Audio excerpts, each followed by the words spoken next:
मुलाकात हुई और उन्होंने बताया कि किस तरह से उन्होंने मिलिट्री मीडिया स्ट्रेटजिक स्टडीज में पीएचडी की है। 3 साल उन्होंने इसको पढ़ा।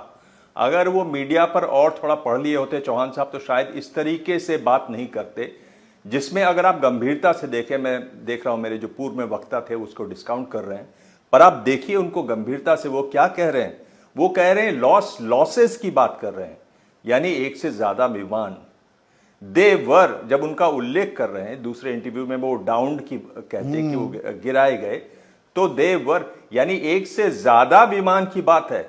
पिछली बार मैंने आपसे कहा था कि सबसे ज्यादा बड़ा सवाल यह है कि क्या हमारा रफाल गिरा और क्या उसको गिराने में चीन की जो नई मिसाइल है PL-15E, PL-15 उसका इस्तेमाल हुआ। वो एक बहुत बड़ी बात है, क्योंकि देखिए 2 देश जब आपस में लड़ते हैं तो दुनिया भर के बाकी देश उस पर नजर गड़ाए रहते हैं, ये देखने के लिए कि अत्याधुनिक हथियार कौन से इस्तेमाल हुए, किसके इस्तेमाल हुए, किसके कामयाब हुए, किसके फेल रहे।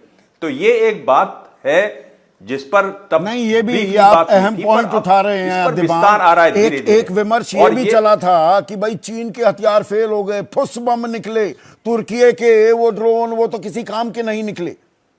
तो कहानी आधी अधूरी, आधी हकीकत, आधा फसाना भी परोसा जा रहा था ना विमर्श के नाम पर। जहां पर ये जो चीन का जो मिसाइल मैं बता रहा हूं, इस पर दुनिया भर की नजर है संदीप।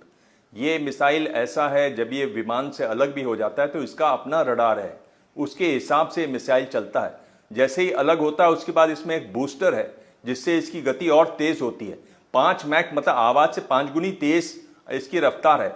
तो काफी ऐसा मिसाइल है जिस पर सब देखना चाहते थे और पहली बार कहा जा रहा है कि यहां इस्तेमाल हुआ। अगर इस पर और विस्तार आता, मुझे लगता है विस्तार आएगा जरूर आगे, तो वो उससे और चीजें समझ में आएंगी। सीडीएस साहब ने जो कहा, मुझे लगता है कि वो इससे बचते बहुत अच्छा होता। और लोग कह रहे हैं कि नहीं